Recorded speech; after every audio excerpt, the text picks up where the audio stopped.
The sterile fluorescent lights of Detroit Medical Center's emergency room hummed above me like angry bees.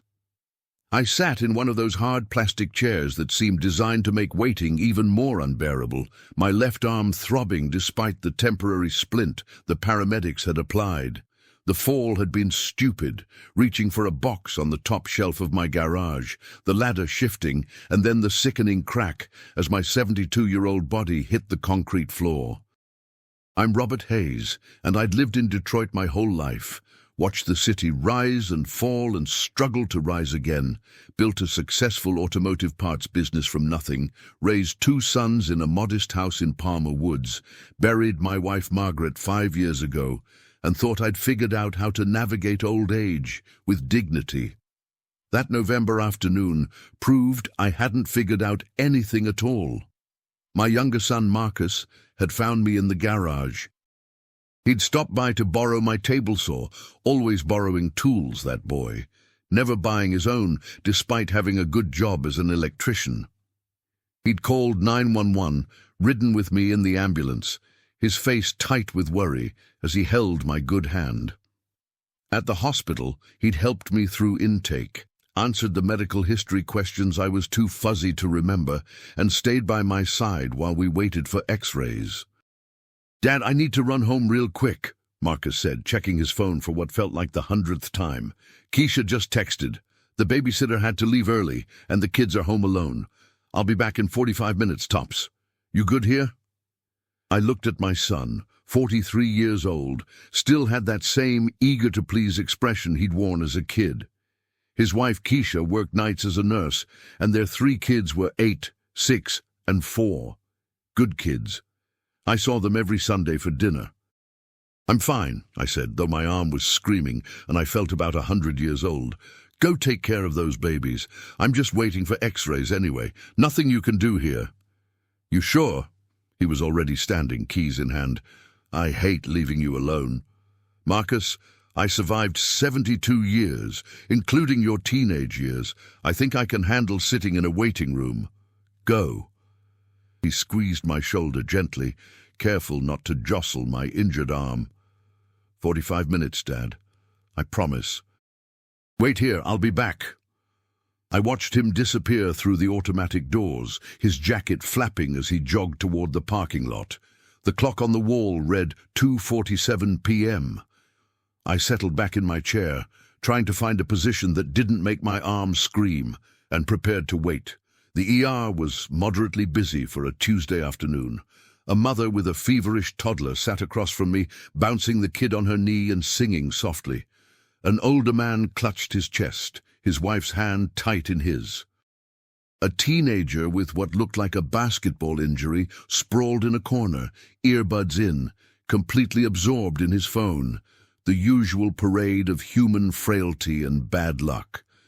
By 3:30, I'd been called back for x-rays. The technician was a cheerful young woman who reminded me of my granddaughter, all efficiency and gentle handling. The x-rays confirmed what I'd suspected. A clean break of the radius, would need a cast, maybe 6 weeks of healing. Could have been worse, the doctor said. At my age, I should be grateful it wasn't my hip. By 4:15, I was back in the waiting room, arm now properly set and encased in a bright blue fiberglass cast. The doctor had given me a prescription for pain medication and instructions to follow up with an orthopedist in a week. I was cleared to go home, just needed Marcus to drive me since the pain meds made me too fuzzy to drive myself. I tried calling his cell, straight to voicemail. By 5, I'd left 3 messages. The waiting room was getting busier now, evening rush bringing in new casualties. I was taking up a chair someone else probably needed, but I had no way to get home. My house was 15 miles away, too far to walk, even if my arm wasn't broken. By 6, I'd called Marcus's house. No answer. Called Keisha's cell, but she was probably at work already. Left messages everywhere, trying to keep the irritation out of my voice. By 7, I was past irritation and into anger. 3 hours and 45 minutes since Marcus had promised 45 minutes tops. Something must have happened. An accident, maybe. One of the kids got hurt. But wouldn't someone have called me? Wouldn't the hospital have been contacted? I tried my older son, David. He answered on the third ring, his voice tinged with the impatience of a busy man interrupted. David was a corporate attorney in Chicago, had moved there right after law school, and visited Detroit maybe twice a year, if I was lucky. "Dad, what's wrong?" "I'm at Detroit Medical Center. Broke my arm. Marcus brought me but had to leave. Said he'd be back in 45 minutes. That was over 4 hours ago. I can't reach him." A pause. "Did you try his cell?" "Of course I tried his cell, David. I'm not senile. It goes straight to voicemail. Maybe his battery died." "Did you try Keisha?" "She's at work. David, I need someone to pick me up. I can't drive with this arm, and I've been sitting here for—" "Dad, I'm in Chicago. I can't just drop everything and drive 5 hours to Detroit. Can't you take an Uber?" I stared at my phone, wondering when my son had become this person. I'm 72 years old with a broken arm and pain medication in my system. I'm not getting in a car with a stranger. "Then call one of your friends." "Harold, maybe, or someone from church." Harold had died 6 months ago. David would have known that if he ever called me, and most of my church friends were my age or older, dealing with their own health issues. But I was too tired and too angry to explain all that. "Never mind," I said. "I'll figure it out." "Dad, don't be like that. I'm in the middle of a major case. I can't just—" I hung up. Rude, probably. But I was sitting in a hospital waiting room, abandoned by both my sons in different ways, and I didn't have the energy for David's excuses. By 8 p.m., I'd exhausted every option I could think of. Finally swallowed my pride and approached the intake nurse, a middle-aged black woman with kind eyes and an air of having seen everything. "Ma'am, I hate to bother you, but I've been here since early afternoon. My son was supposed to pick me up hours ago, and I can't reach him." "I don't suppose there's any way to find out if he was brought in." "Marcus Hayes." She checked her computer, sympathy evident in her expression. "No Marcus Hayes admitted today, honey. You got anyone else who can come get you?" "Not really," I admitted. The words felt heavy, shameful somehow. 72 years old and no one to call in an emergency. "Tell you what," she said, lowering her voice. "We're not supposed to do this, but let me call you a cab on the hospital account. Get you home safe. You can settle up with them later." I wanted to refuse, to maintain some dignity, but my arm hurt, I was exhausted, and pride seemed like a luxury I couldn't afford right then. "Thank you, I appreciate that." The cab ride home cost $43 that I paid with cash. I kept in my wallet for emergencies. The driver helped me to my door, waited to make sure I got inside safely. Small kindnesses from strangers while my own son's promise, "Wait here, I'll be back," echoed mockingly in my head. My house felt too quiet, too empty. Margaret's absence hit me fresh, the way it sometimes did when I was vulnerable. She would have known what to do, would have had opinions about Marcus's disappearance and David's dismissal, would have made me tea and helped me into comfortable clothes, and told me stories to take my mind off the pain. But Margaret was 5 years gone, and I was alone in a house that suddenly felt too big for one old man with a broken arm. I managed to get out of my clothes and into pajamas, one-handed, a process that took 20 frustrating minutes. Took my pain medication with a glass of water and settled into my recliner, too tired to make it upstairs to bed. The TV played some mindless sitcom I wasn't really watching, just noise to fill the silence. My phone rang at 9:47 p.m. Marcus, finally. "Dad! Oh my God! Dad, I'm so sorry! My phone died and then—" "Where were you?" My voice came out flat, emotionless. Safer than the anger churning underneath. "The kids. There was this situation with Jaden. He fell, and we thought maybe he broke his arm too, so we took him to urgent care. And my phone was dead and I couldn't charge it in the car because I forgot my cable and... Is Jayden okay? I cut through the excuses.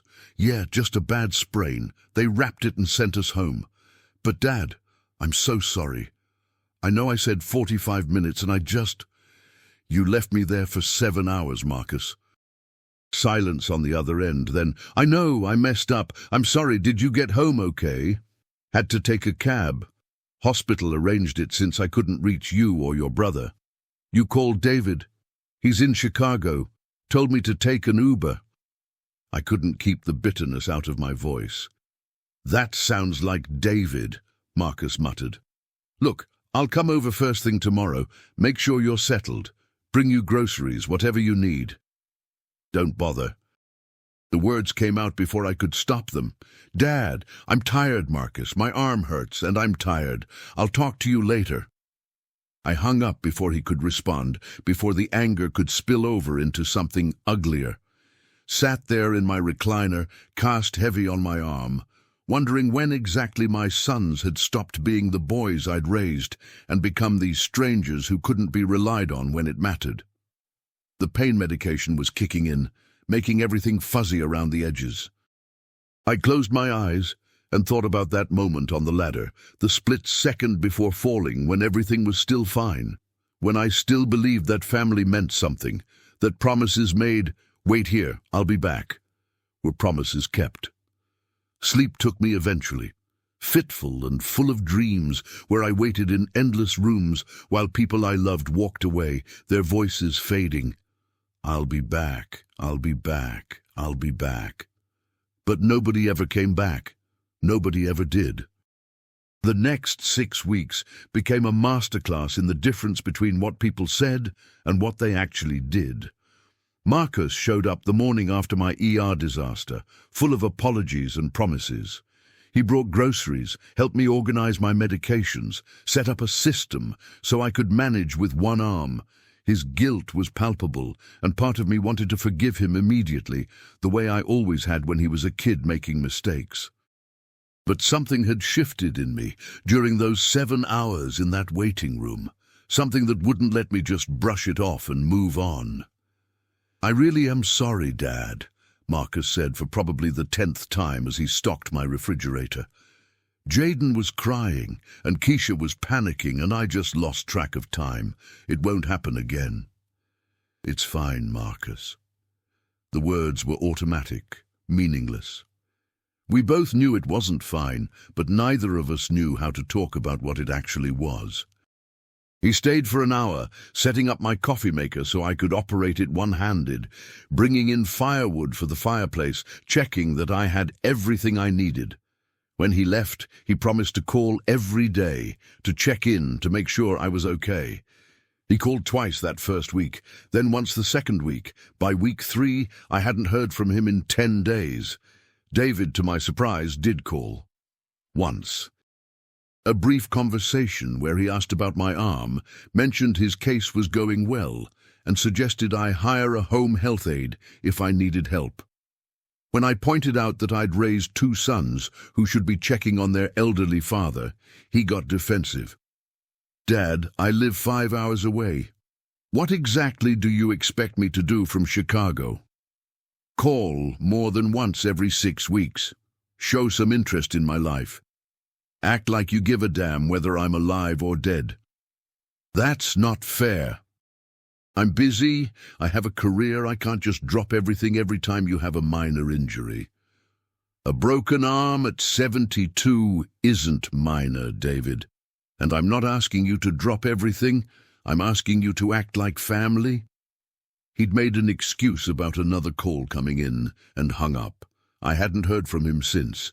The pattern that emerged over those weeks was depressingly clear. My sons had lives that didn't include me, except as an obligation they could check off when convenient. Marcus was drowning in his own family responsibilities, always meaning well, but never quite following through.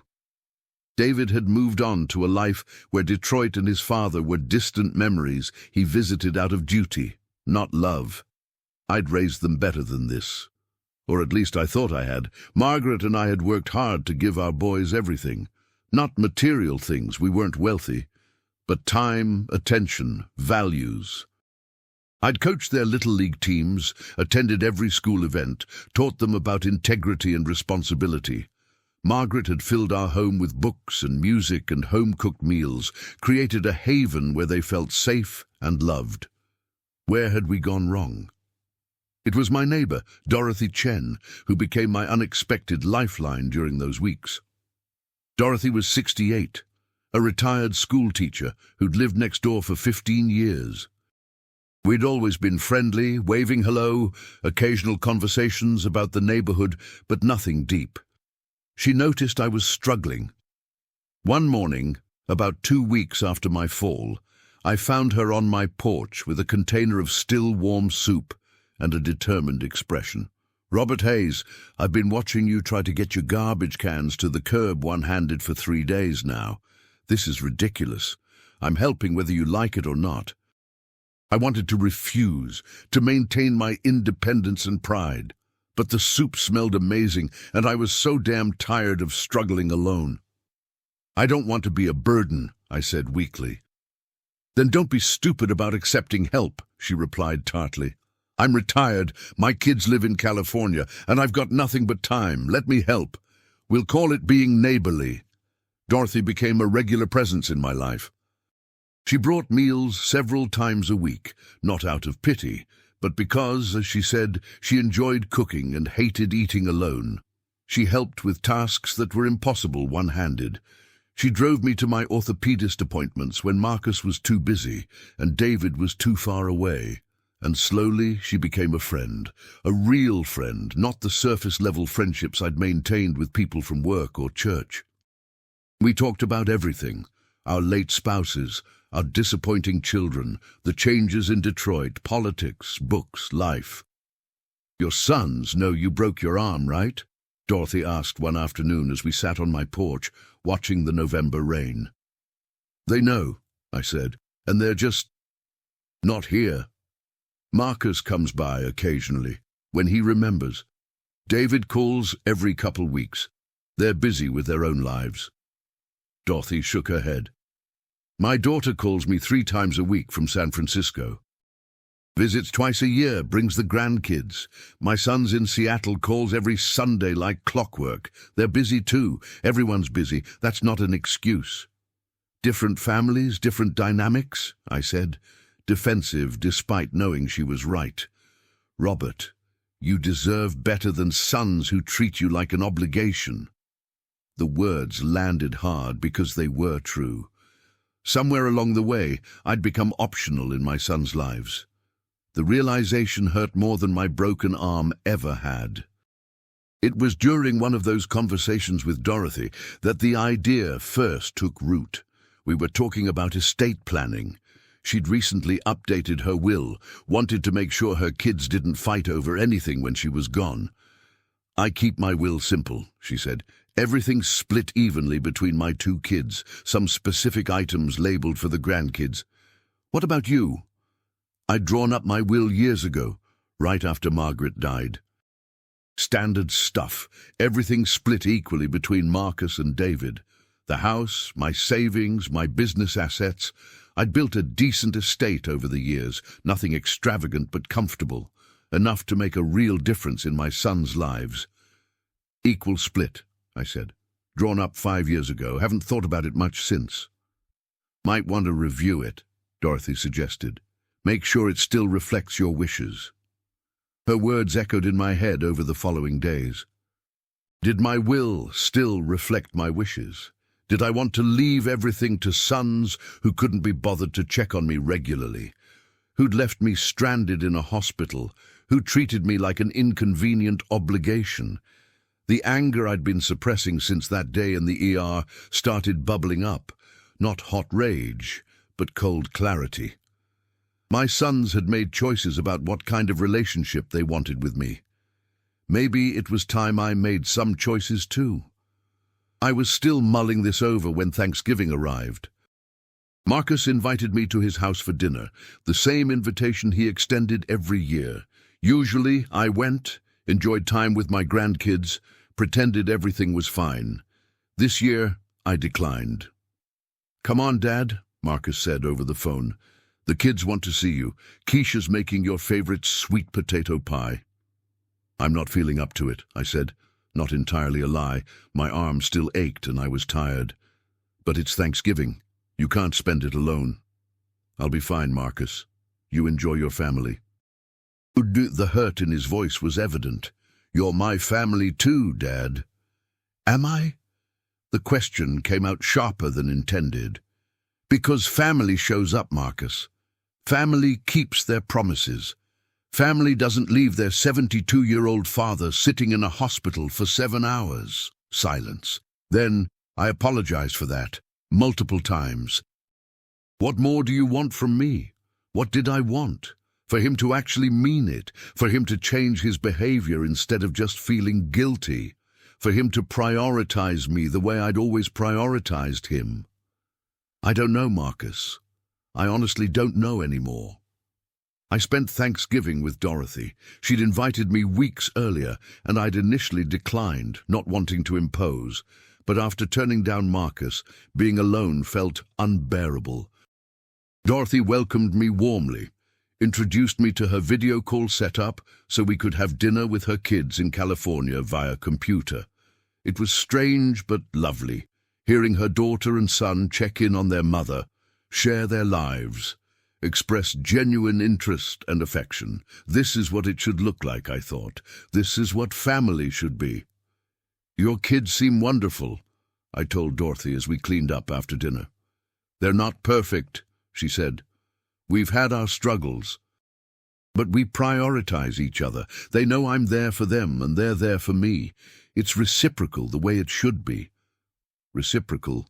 When had my relationships with my sons stopped being reciprocal? The orthopedist cleared me to have my cast removed the first week of December. Marcus had promised to take me to the appointment, but called that morning to cancel.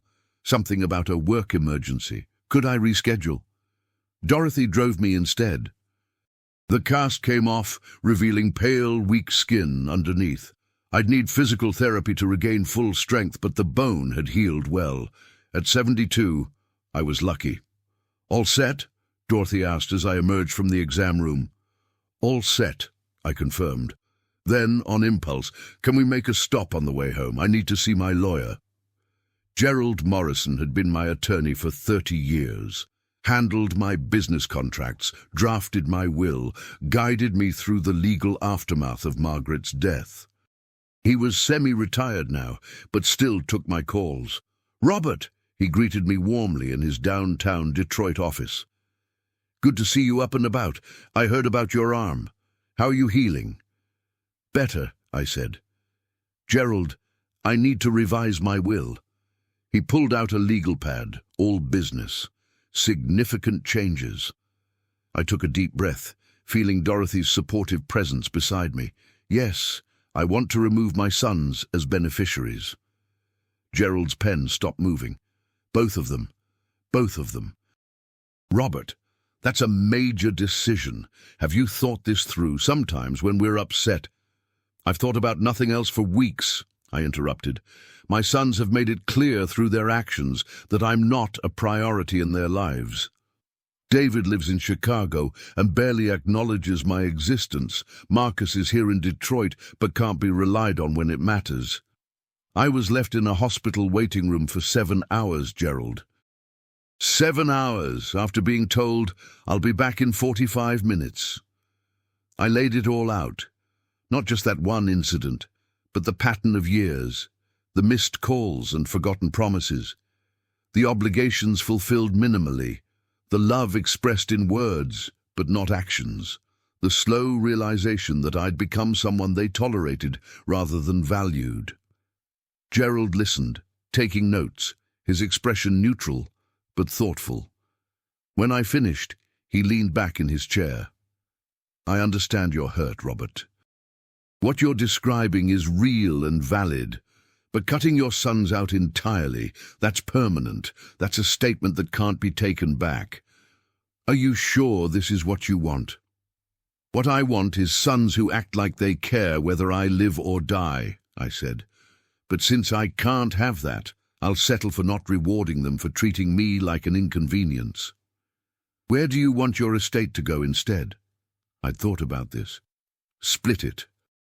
After Dorothy Chen for her kindness and genuine friendship, the other half divided among charities, programs for seniors, medical research, community development in Detroit, people and organizations actually making a difference. And nothing to your grandchildren? That one stung. I loved Marcus's kids. But they were young, wouldn't understand anyway, and leaving them money while cutting out their father felt cruel in a different way. Nothing, I said firmly. Clean break. Gerald drafted the changes over the next hour. Dorothy waited in the reception area, reading a magazine, giving me privacy. When the new will was ready, I read through it carefully. It felt surreal, seeing my son's names absent from the document, replaced by charitable organizations and my neighbor. Once you sign this, it's done, Gerald warned. You can change it again later, of course, but this is legally binding the moment you sign. My hand hesitated over the paper. This was it, the point of no return. A choice that would fundamentally alter my relationship with my sons, assuming we still had one after this. I thought about that waiting room, about 7 hours of abandonment, about promises broken and calls unreturned, and the slow, painful realization that I'd spent 30 years building relationships that weren't actually reciprocal. I signed. I'll need witnesses, Gerald said, calling in his assistant and paralegal. They witnessed my signature, added their own, made it official. You should tell your sons, Gerald advised, as I prepared to leave. Don't let them find out after you're gone. Give them a chance to understand why you made this choice. Maybe, I said non-committally. Part of me wanted to tell them, wanted them to know the consequences of their actions. But another part, the tired, hurt part, just wanted to move on, to stop hoping for something that clearly wasn't coming. Dorothy was quiet on the drive home. Finally, as we pulled into our neighborhood, she spoke. Are you okay with what you just did? I don't know, I admitted. But I know I couldn't leave things the way they were, couldn't reward behavior that hurt me. Does that make me petty? It makes you human, she said gently. And Robert? You don't owe anyone access to your estate, not even family, especially not family who treats you like an obligation. That night, alone in my too-quiet house, I looked at the copy of my new will, read through the clauses that explicitly excluded my sons, explained my reasoning, made my intentions crystal clear. It felt both empowering and devastating. My phone rang. Marcus, calling for his weekly check-in that had become bi-weekly, then monthly. Hey, Dad, how was the appointment cast off? Yeah, all set. I didn't mention Dorothy driving me, the stop at Gerald's office, the decision that would change everything. That's great. Listen, I was thinking maybe this weekend I could come by. We could watch the Lions game together like we used to. Like we used to. When had we stopped? Whose choice had that been? Maybe, I said. I'll let you know. Okay. Well, feel better. Love you, Dad. Love you too, son. I hung up, wondering if that was true anymore. Did I still love them? Or was I just going through the motions, honoring what used to be rather than what actually was? The answer, I realized, didn't matter. Love or not, I'd made my choice. My sons would inherit nothing but the consequences of treating their father like he didn't matter, and somehow that felt like exactly the right thing to do. Christmas approached with the relentless cheer that made my isolation even more apparent.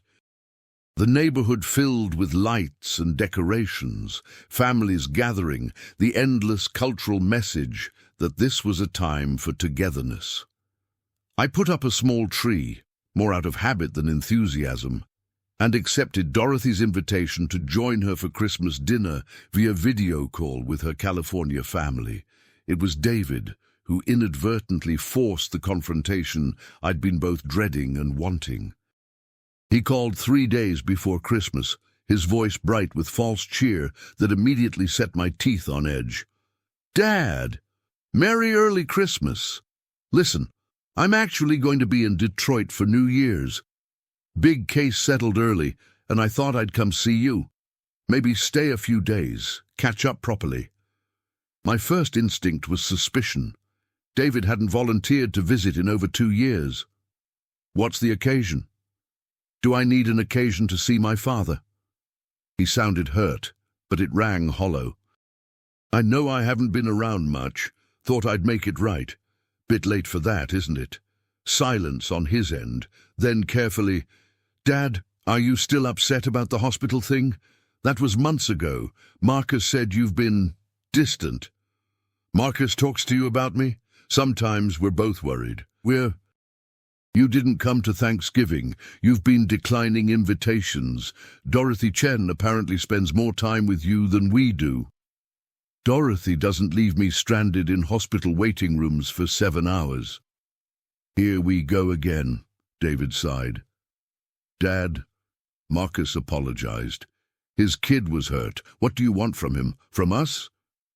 The question hung there, the same one Marcus had asked. What did I want? I'd spent weeks pondering it, and the answer had become painfully clear. "I want you to care, David.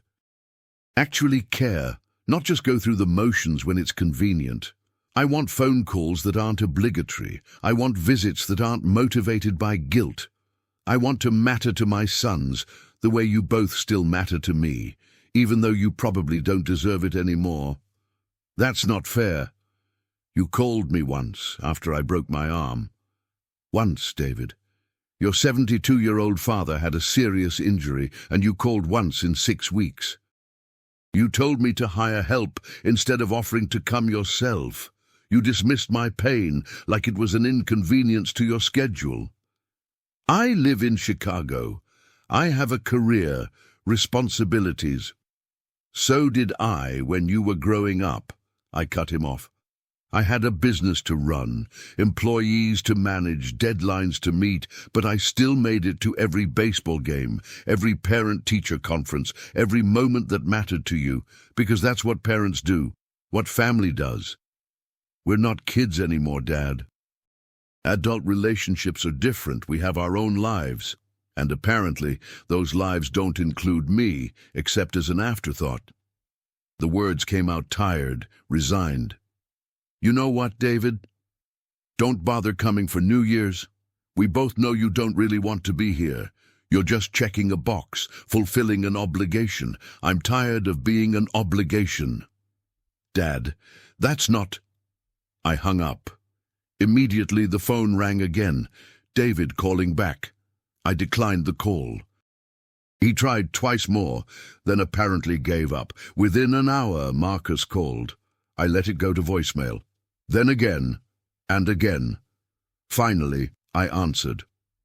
"What did you say to David?" Marcus demanded, skipping any greeting. "He just called me, said you told him not to visit, that you're cutting us off." "I didn't cut anyone off. I just stopped pretending that our relationship is something it's not." "What's that supposed to mean?" "It means I'm done, Marcus. Done making excuses for you both. Done accepting breadcrumbs and calling it love. Done waiting for you to show up, literally and figuratively. This is about the hospital thing, isn't it? Dad, I've apologized 100 times. And nothing changed." My voice rose despite my intention to stay calm. "You apologized, promised to do better, and then what? You disappeared again. Missed calls, broken promises, another month where I barely heard from you. Your apology meant nothing because your behavior didn't change. I have 3 kids and a wife and a full-time job. I'm doing my best. Your best isn't good enough, Marcus. Not anymore. I'm 72 years old. I don't have unlimited time left to wait for you to figure out how to be a decent son." The words hung heavy between us. I could hear Marcus breathing on the other end, processing. "So what? You're just done with us? We're your sons, Dad. Your family. You can't just quit on family." "You quit on me first," I said quietly. "You both did. Years ago, probably. I just finally noticed. That's not true. When's the last time you called me just to talk?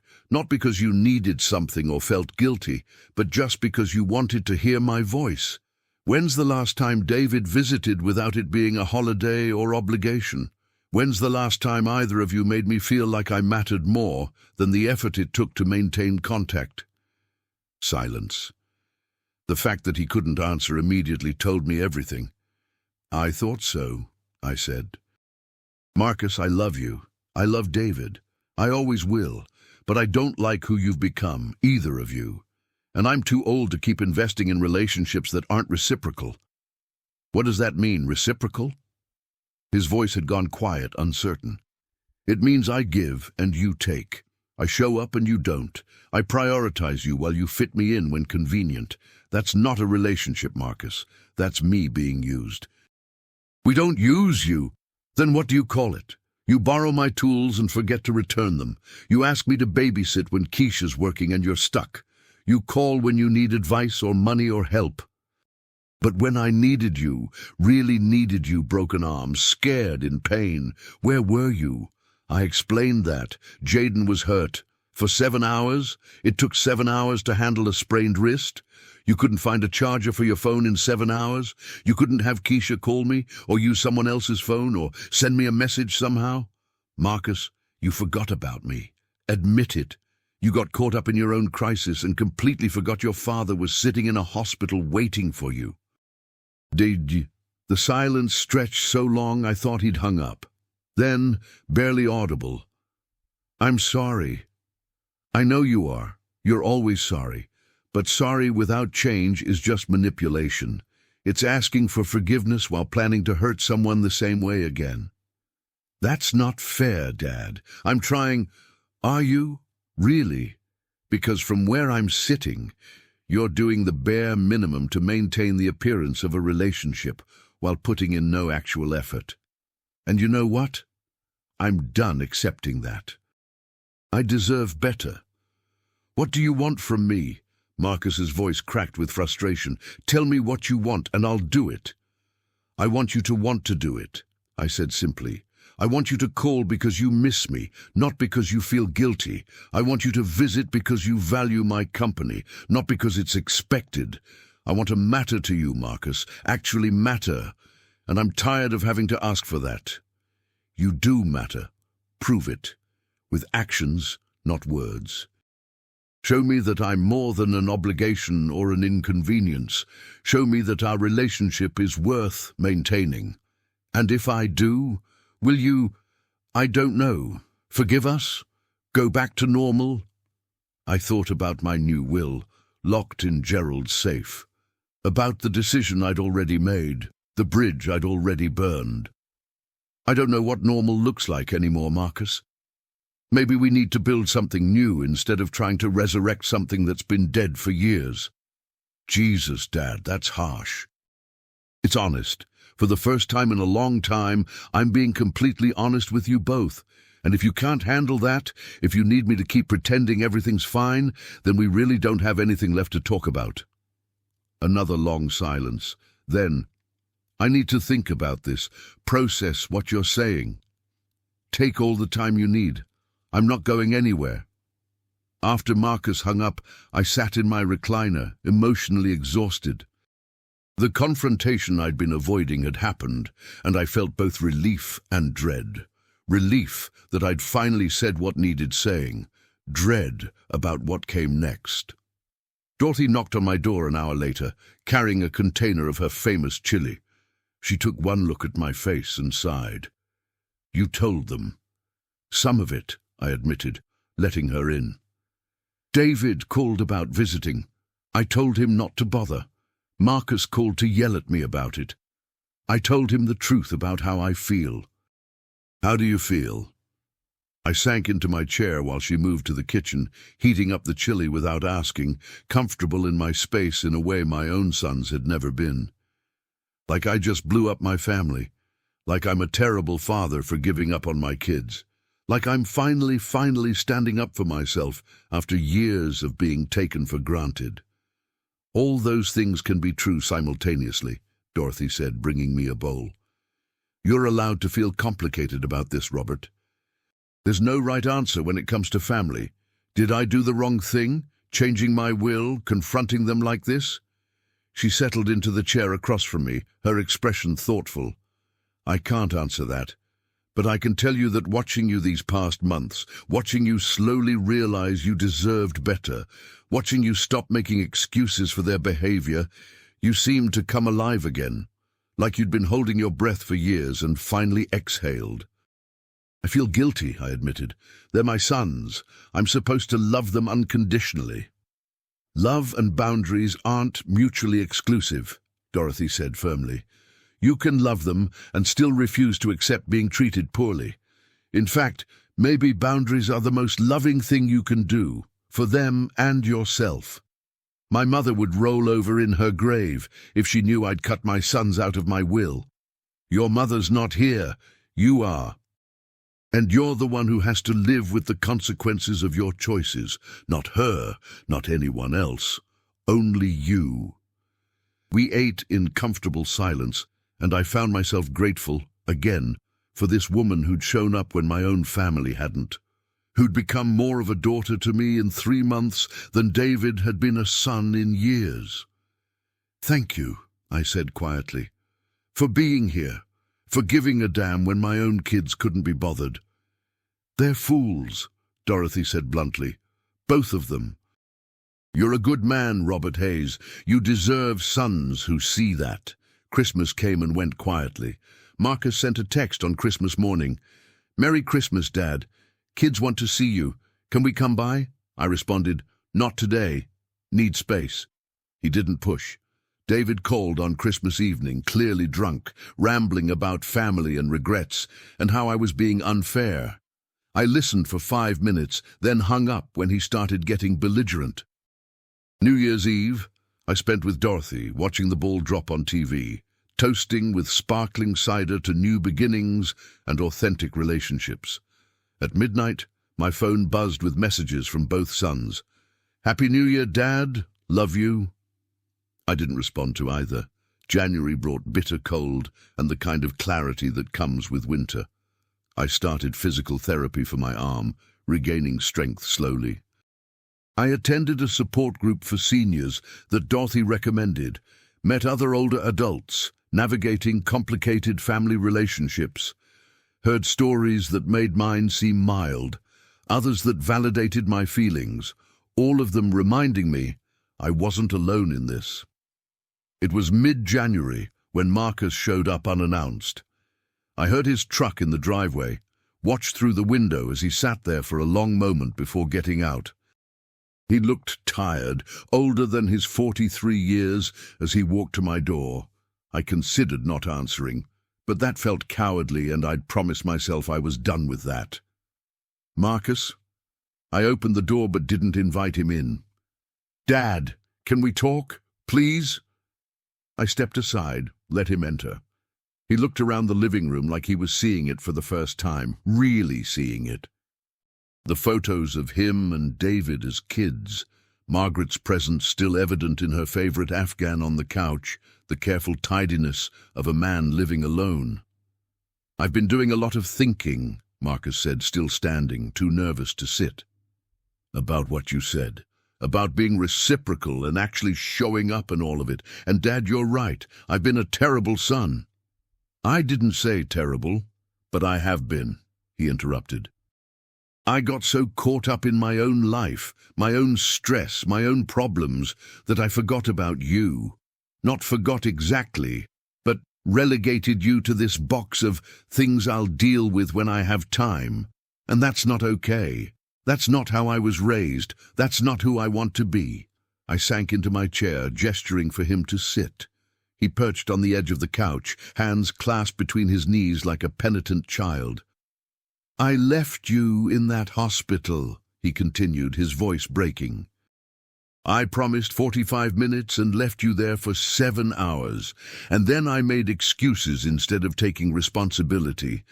I've been making excuses for years, Dad, for missed calls and forgotten visits, and treating you like an obligation instead of my father. Marcus, no, let me finish, please. He looked up and I saw tears in his eyes. I talked to Keisha, really talked, about you and us and what kind of man I've become. She wasn't gentle about it. Told me I was taking you for granted, that I was teaching our kids it was okay to abandon family when they got inconvenient. She was right. He pulled out his phone, showed me something. A calendar app, filled with reminders. I set up alerts. Call Dad Sunday mornings. Visit Dad every other weekend. Check on Dad Wednesdays. I know it sounds artificial, using technology to remember to care about my own father, but right now, that's what I need. A system to help me rebuild the habit of actually showing up. I didn't know what to say. Part of me was touched by the effort.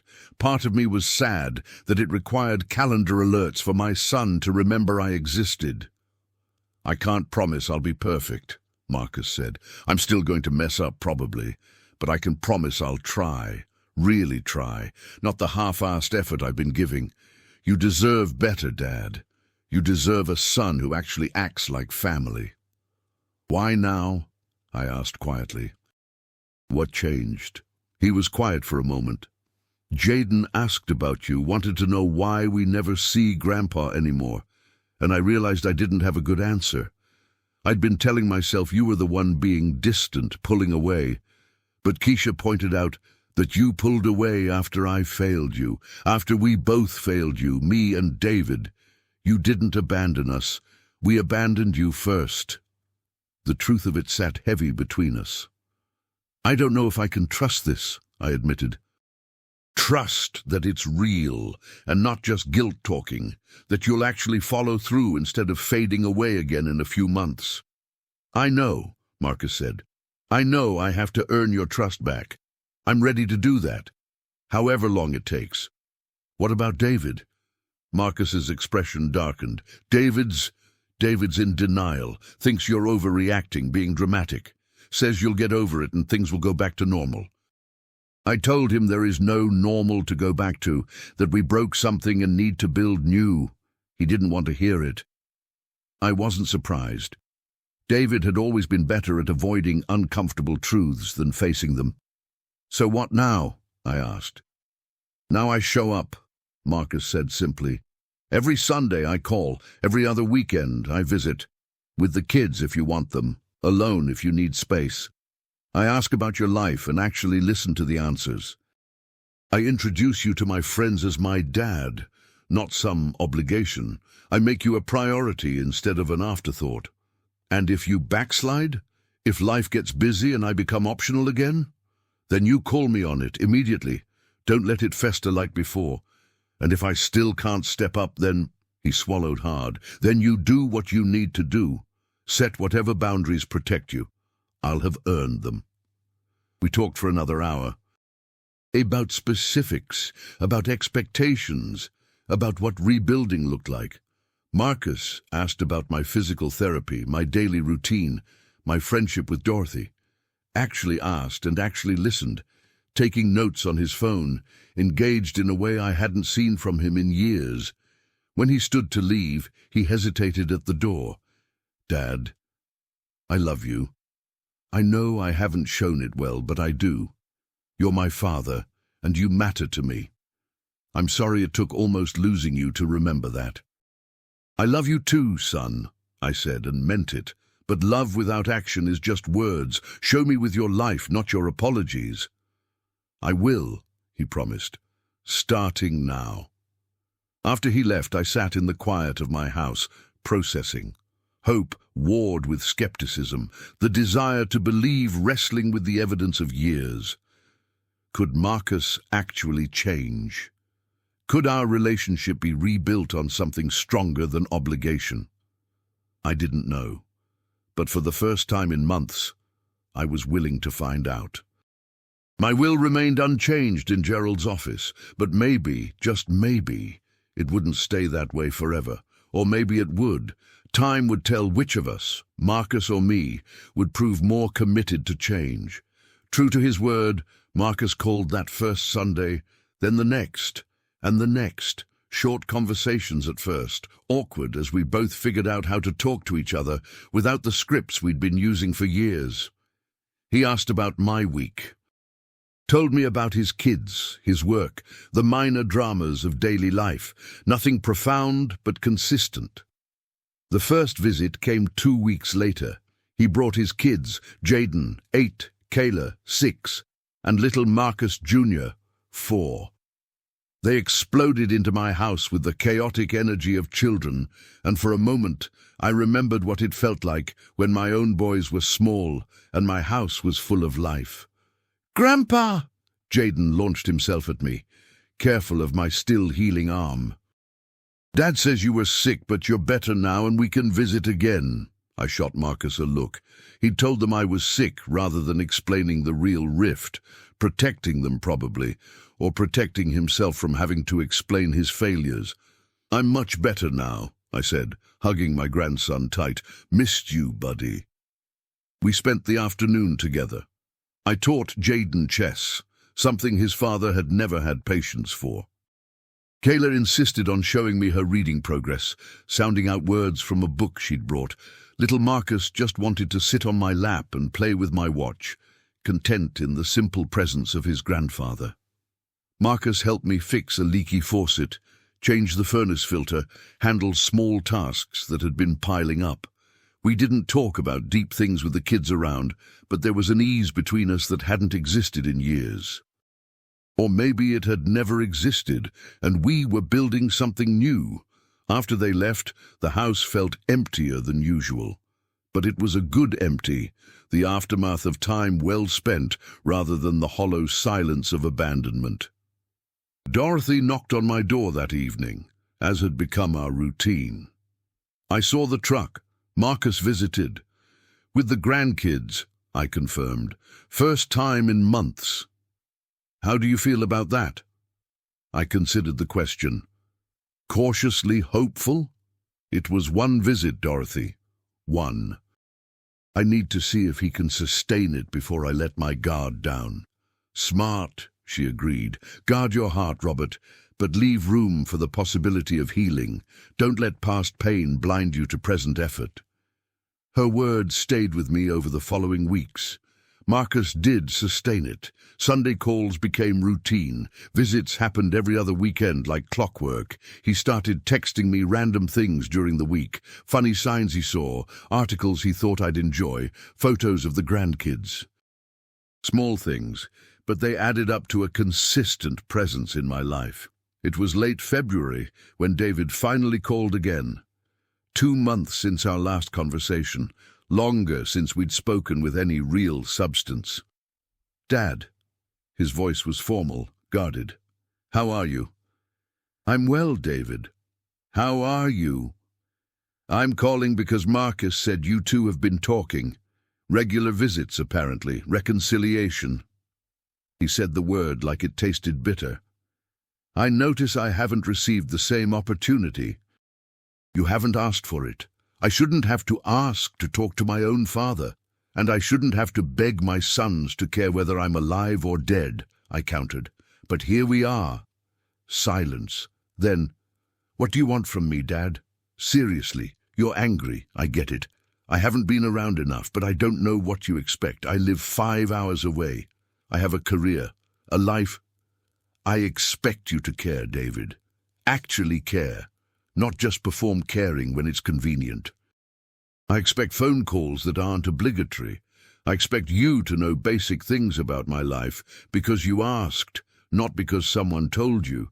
I expect you to treat me like family instead of a duty you fulfill when the guilt gets too heavy. That's not fair. Isn't it? When's my birthday, David? Silence. What's the name of my physical therapist? What time do I have PT appointments? What book am I currently reading? What did I eat for dinner last night? I wasn't being cruel, just honest. You don't know any of those things because you don't ask, because my daily life doesn't interest you unless it directly impacts yours. I can't know everything about your day-to-day life from 5 hours away. Marcus manages it from 20 minutes away because he makes the effort. You could too, if you wanted to, But you don't want to, David. That's the truth we both keep dancing around. You don't want a relationship with me beyond the bare minimum required to maintain appearances.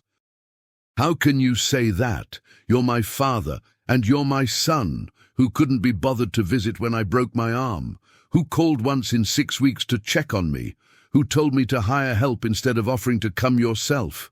Your actions tell me everything I need to know, David. Your words don't change that.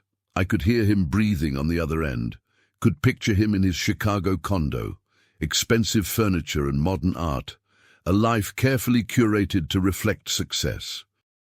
A life that had no room for an aging father in Detroit. I don't know how to fix this, he said finally, and he sounded lost in a way I hadn't heard since he was a child. I don't know what you want from me. I want you to want to fix it, I said, gentler now. I want you to care enough to figure out what I need instead of waiting for me to spell it out. I want you to be my son again, David.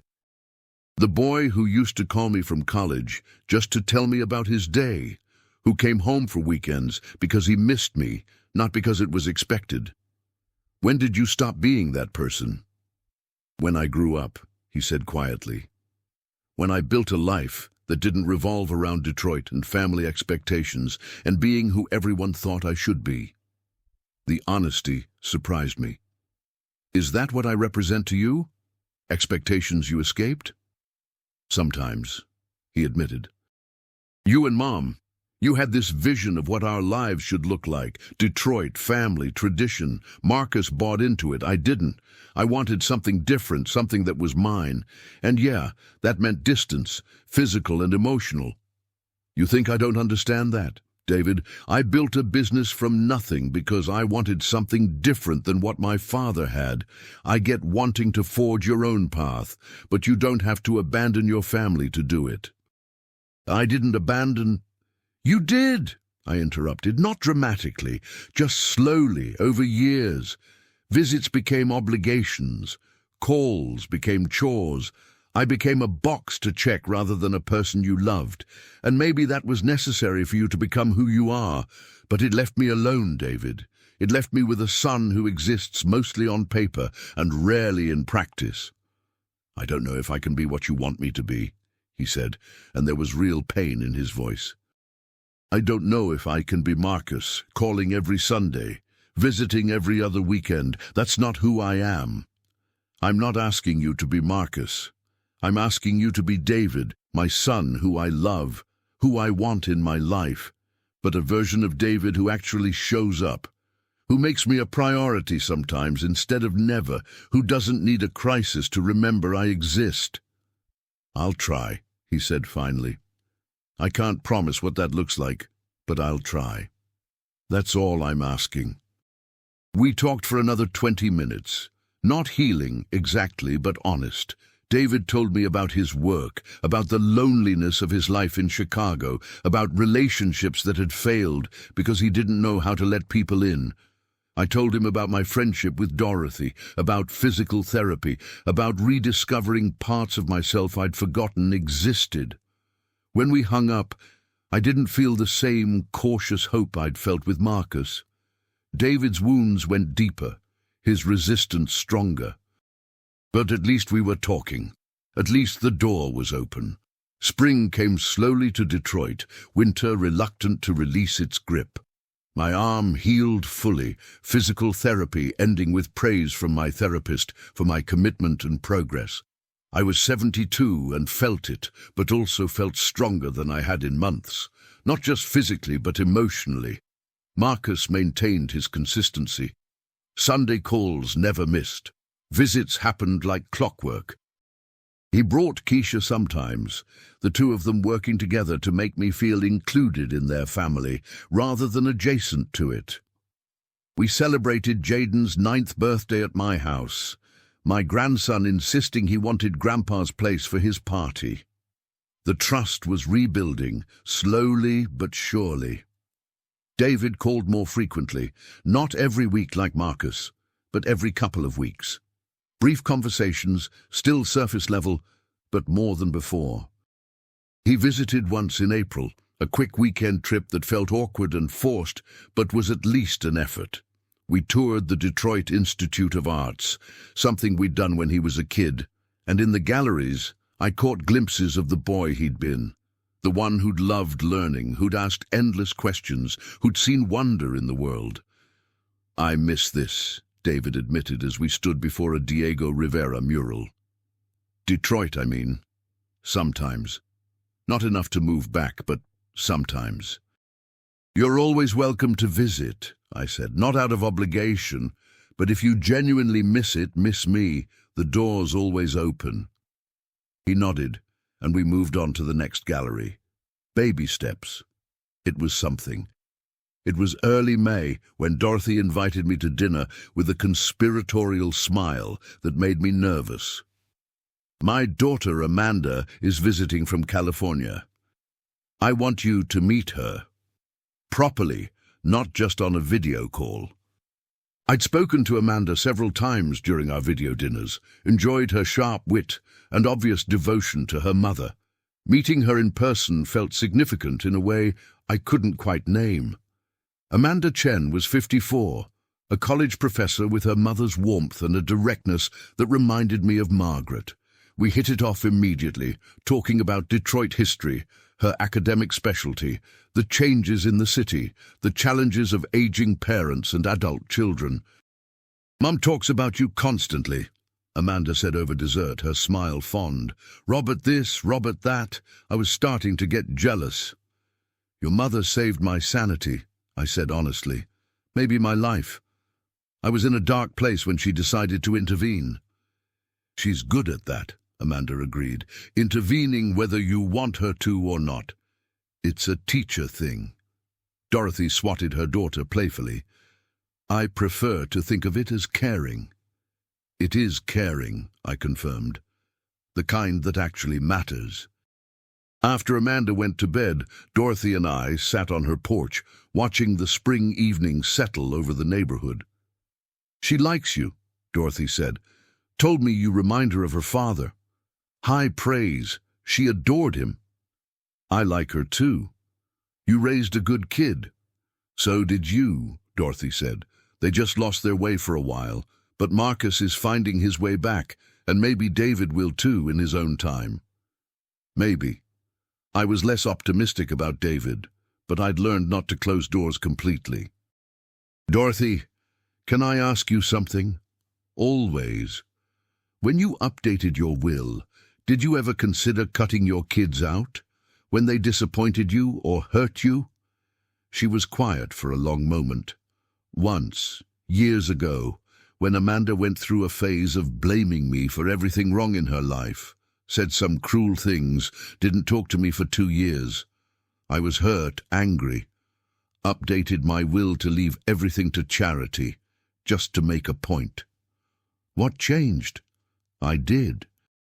I realized I was using my will as a weapon, trying to punish her into changing. That's not love, Robert. That's manipulation. So I changed it back and just waited. Eventually, she came around, did the work to heal our relationship, but if I'd left that will in place, if she'd found out after I died, it would have poisoned whatever healing we'd achieved. Her words hit hard. "You think I'm using my will as a weapon? I think you're hurt and angry, and those are valid feelings. But I also think you need to ask yourself what you're really trying to accomplish. Are you protecting yourself, or are you trying to punish your sons into being different people?" I thought about Marcus's consistent effort, the slow rebuilding of trust. Thought about David's halting attempts to connect, insufficient but genuine. Thought about my will, sitting in Gerald's office, a bomb waiting to detonate after my death. "I don't know anymore," I admitted. "When I changed it, I was clear. They'd failed me, and I didn't want to reward that. But now, Marcus is trying, really trying, and David, in his own way, is trying too. Is it fair to punish them for who they were when they're actively working to be better?" "Only you can answer that, Robert. But ask yourself, do you want to die with this rift between you? Because that's what leaving that will unchanged means. You die, they find out they've been cut out, and any healing that's happening stops. All that's left is hurt and anger and regret. That night I couldn't sleep, lay in bed thinking about Dorothy's words, about my sons, about the legacy I wanted to leave. Margaret used to say that the measure of a life wasn't what you accumulated, but what you gave and who you loved. What was I giving my sons except punishment? What was I teaching them except that mistakes were unforgivable? But they hadn't just made mistakes. They'd abandoned me, neglected me, treated me like an inconvenience. Didn't that deserve consequences? The internal argument continued for days. I watched Marcus play with his kids in my backyard, saw the intentionality in his presence, listened to David's phone calls, heard him actually ask questions and listen to answers. Saw two men trying to be better sons, even if they weren't there yet. It was Dorothy's birthday in late May. Her kids flew in, Amanda from California, her son Daniel from Seattle. I was invited to the small party, treated like family, included in the celebration. Watched the way her children doted on her, the genuine affection and respect evident in every interaction. This is what it should look like, I thought. Not perfect, but present. Not obligation, but love. After the party, I called Gerald Morrison. "Robert, good to hear from you. How are you?" "I'm well, Gerald. Listen, I need to revise my will again." A pause. "Both sons back in?" "Marcus, yes. David?" I hesitated. "I want to create a structure, not equal splits, but not complete exclusion either. Can we do that?" We spent an hour on the phone, crafting something that felt fair. Marcus would inherit the bulk of my estate, the house, the majority of savings, my business assets. Not as a reward, exactly, but as recognition of his effort, his presence, his choice to rebuild our relationship. David would receive a smaller portion, enough to know he wasn't forgotten, not enough to reward his minimal effort. A message. I see you trying, and it matters, but actions have consequences. Dorothy still received a significant bequest, thanks for her friendship when I needed it most. The charities remained, my legacy beyond family. And I included letters, personal explanations to each son about my choices, about what I'd needed from them, about the pain of their absence and the hope for their presence. Not angry letters, but honest ones. A final conversation, preserved for after I was gone. "This feels right," Gerald said when we finished. "Balanced. Acknowledging both the hurt and the healing." "It's the best I can do," I agreed. "Love them both, but I can't pretend the past didn't happen. Can't reward behavior that hurt me, but I can acknowledge growth and effort and the possibility of continued healing."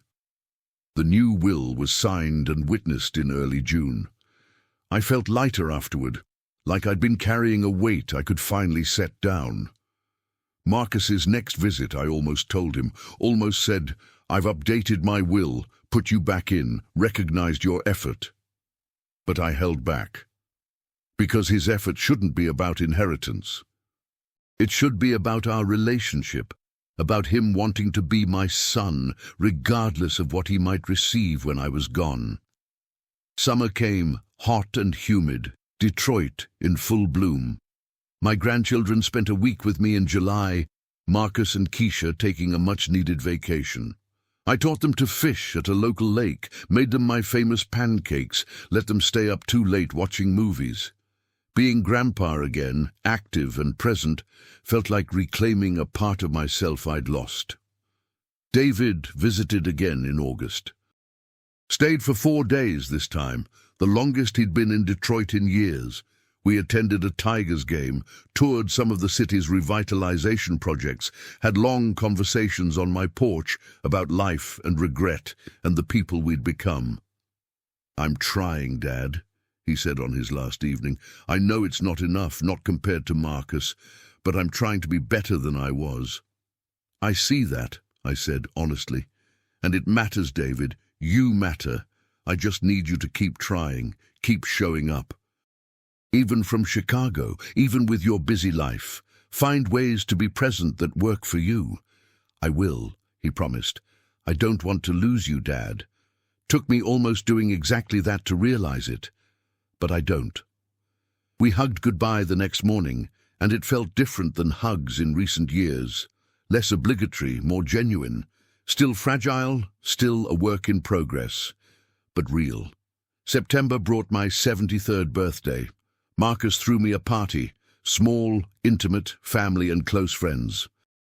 Dorothy and her daughter Amanda, who was visiting again, a few neighbors, Keisha's parents, who I'd always liked, my grandchildren, who made me a banner that read, "World's Best Grandpa" in crayon and glitter. David flew in, surprising me. "Couldn't miss your birthday," he said simply. "Not this year."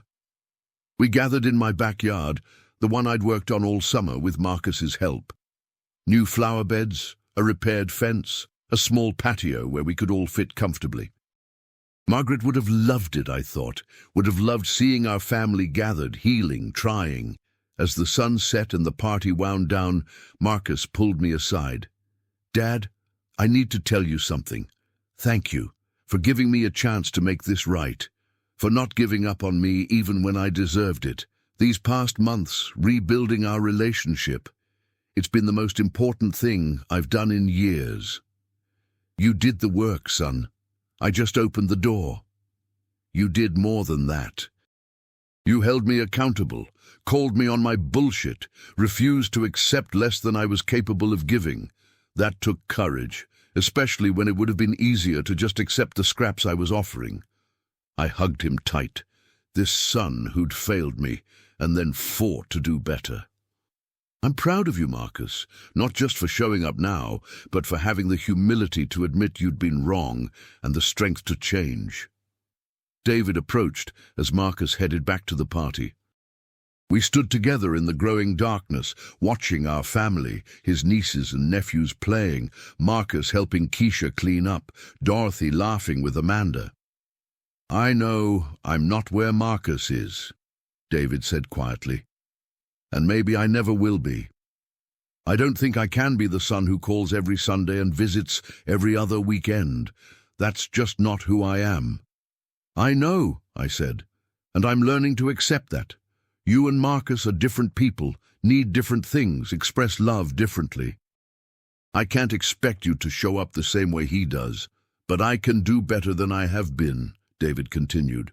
"More calls, more visits, actually knowing what's happening in your life, being present in the ways I can be, even from 5 hours away. That's all I'm asking, son. Just be present in your own way. Make me a priority sometimes instead of never. That's enough." We stood in comfortable silence, and I realized this was healing too. Not the dramatic reconciliation of movies, but the slow, messy, imperfect work of real relationships. Two men learning to love each other better, one conversation at a time.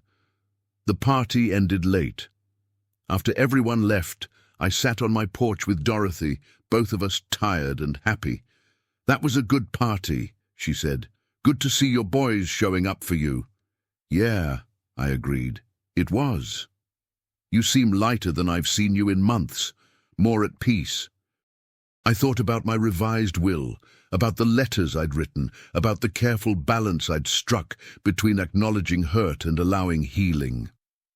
I think I finally figured out what I needed to do. Not punish them, but not pretend the pain didn't happen either. Hold them accountable while leaving room for growth. "That's wisdom right there," Dorothy said, "and hard-won wisdom at that. Couldn't have done it without you. You know that, right? You showed me what actual care looks like. Gave me something to measure their behavior against. I just did what neighbors should do," she protested. "No, you did what family should do, and you became mine when my own couldn't be bothered. That matters, Dorothy. More than you know." We sat until the stars came out, talking about everything and nothing, the easy companionship of real friendship. Inside my house, birthday cards from my sons sat on the mantel. Marcus's funny and heartfelt. David's more formal but genuine. Evidence of effort, of presence, of slow healing. I thought about that day in the emergency room, about 7 hours of waiting, about the moment I'd decided I deserved better. That decision had led here, to difficult conversations and changed wills and confrontations that had hurt us all. But also to Marcus's consistent presence, David's halting efforts, Dorothy's friendship, and this birthday surrounded by people who actually cared. Had I done the right thing? Cutting them out, forcing the confrontation, demanding better? I still didn't know for sure. But sitting on my porch, 73 years old, healing relationships on one side and genuine friendship on the other, I thought maybe I had. Maybe sometimes the most loving thing you could do was refuse to accept being treated poorly. Maybe boundaries and consequences were necessary for real change. Marcus had said, "Wait here, I'll be back," and hadn't come back for 7 hours. That betrayal had catalyzed everything. My anger, my decision to change my will, my confrontation with both sons about their behavior. It had been the moment that forced me to stop making excuses and start demanding better. And they'd risen to meet that demand. Not perfectly, not completely, but genuinely. Marcus especially, but even David in his own way. They were becoming better sons because I'd refused to accept being a forgotten father. My will now reflected that journey. Not the angry exclusion of my first revision, but not the blind equality of the original either. Something nuanced, acknowledging both the pain of the past and the hope of the present. Recognition that relationships required effort, that love needed action to mean anything, that inheritance should reflect reality rather than wishful thinking. October brought crisp air and falling leaves. Marcus and I raked my yard together, his kids jumping in the piles we made, their laughter filling the autumn afternoon. Simple moments, the kind I'd thought I'd lost forever. David called during the World Series, something we'd watched together when he was young. We stayed on the phone for 3 innings, arguing about plays and managers and reminiscing about games we'd attended when he was a kid. Not profound, but connected. Present. Dorothy's daughter Amanda visited again in November, staying 2 weeks this time. We had several dinners together, the 4 of us, me and Dorothy, Amanda, and sometimes Marcus. Easy friendship, chosen family, the kind of relationships built on mutual care rather than obligation. Thanksgiving came, and this year I didn't decline Marcus's invitation. Went to his house, played with my grandchildren, helped Keisha in the kitchen, felt like part of a family again. David called during dinner, talking to everyone, his voice warm in a way it hadn't been in years. "We miss you, brother," Marcus said into the phone. "You should try to make it for Christmas." "I'll try," David promised. "No guarantees, but I'll try." That night, driving home with leftovers in containers on my passenger seat, I thought about the year that had passed. 12 months since that broken arm, that 7-hour wait, that moment of clarity that I deserved better. So much had changed. My relationship with Marcus, rebuilt on honesty and effort. My relationship with David, fragile but improving. My friendship with Dorothy, a gift I hadn't known I needed. My relationship with myself, stronger and clearer about what I would and wouldn't accept. And my will now a reflection of all of it, not a weapon but a truth. Not punishment but consequence. Not rejection, but honest accounting of who had shown up and who hadn't, who had tried to make amends and who had continued with minimal effort. Marcus would be provided for, his effort recognized. David would receive enough to know he wasn't forgotten, not enough to ignore his years of absence. Dorothy would be thanked for her genuine care. Charities would benefit from my life's work.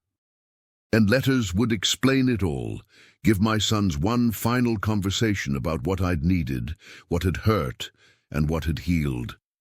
It felt right, balanced, fair in a way that honored both my pain and my love.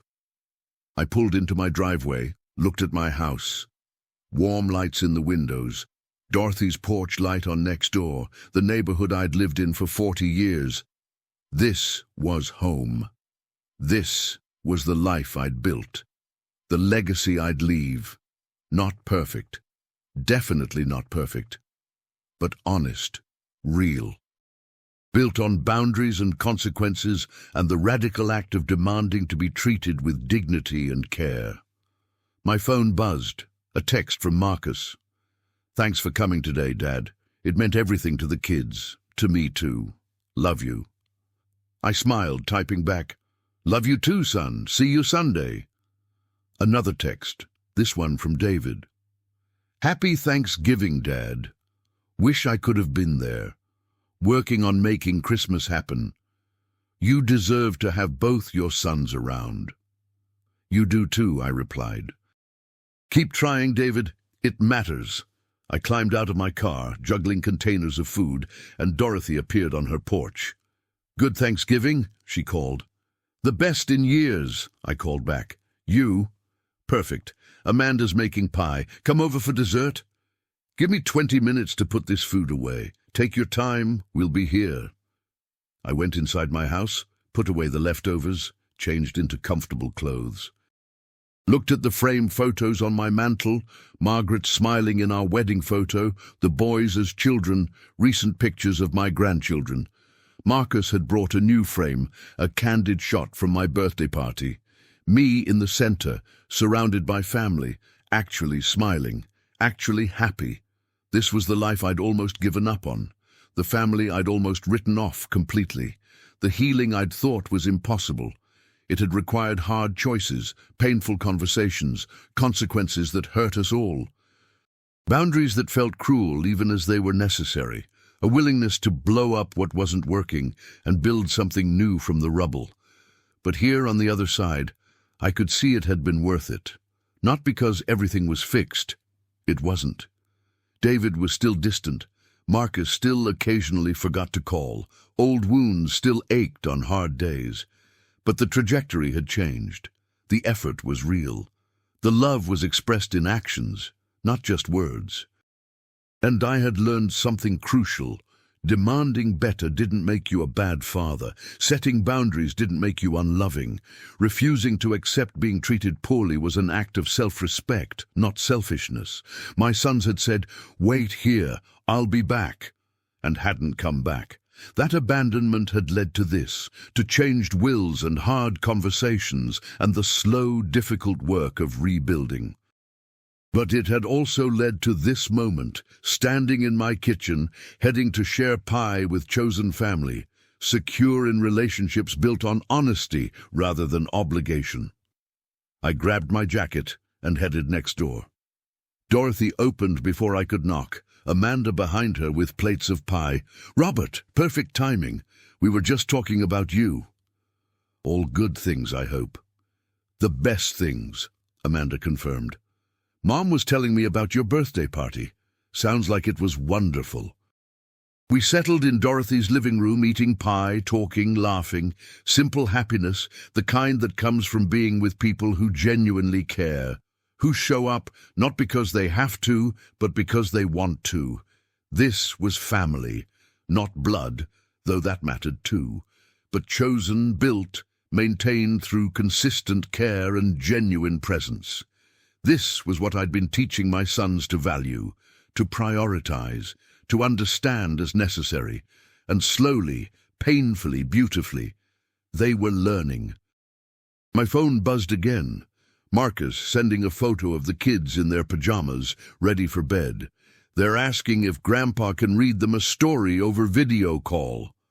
I smiled, excusing myself from Dorothy and Amanda. Pulled up the video call, saw 3 sleepy faces appear on screen. "Grandpa!" they chorused. "Hey, kiddos, heard you need a bedtime story." "The one about the little engine?" Marcus Jr. demanded. I read them the story, voices and all, hearing their giggles, watching their eyes grow heavy. Marcus appeared at the end, taking the phone after they'd said goodnight. "Thanks, Dad. This is becoming their favorite part of Thursdays, having you read to them." "Mine too," I said honestly. "Same time next week?" "Absolutely. Love you, Dad." "Love you too, son." I returned to Dorothy's living room, to pie and friendship and easy laughter. Thought about my will in Gerald's office, about the legacy I was leaving, not just money and property, but lessons. About boundaries and consequences, about effort and presence, about the difference between performing love and actually living it. Marcus was learning those lessons. David was starting to. And me? I was learning too, that it was never too late to demand better, to set boundaries, to rebuild on firmer ground. The story of that 7-hour wait had become the story of a year of transformation, of a father who decided he deserved better, and sons who'd risen, or were rising, to meet that standard. Of pain that led to growth, consequences that led to change, and boundaries that led to genuine healing. It wasn't the ending I'd planned when I'd first changed my will in anger. But it was better. More honest, more nuanced, more real. My sons had failed me. I had held them accountable. They were working to do better.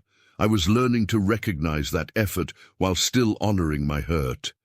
And somewhere in that messy, imperfect, ongoing process, we were becoming family again. Not the version we'd pretended to be, but something truer. Something built on honesty and effort and the radical belief that people could change if the consequences were clear and the love was real enough. Outside Dorothy's window, the November night was full dark, stars brilliant in the cold sky.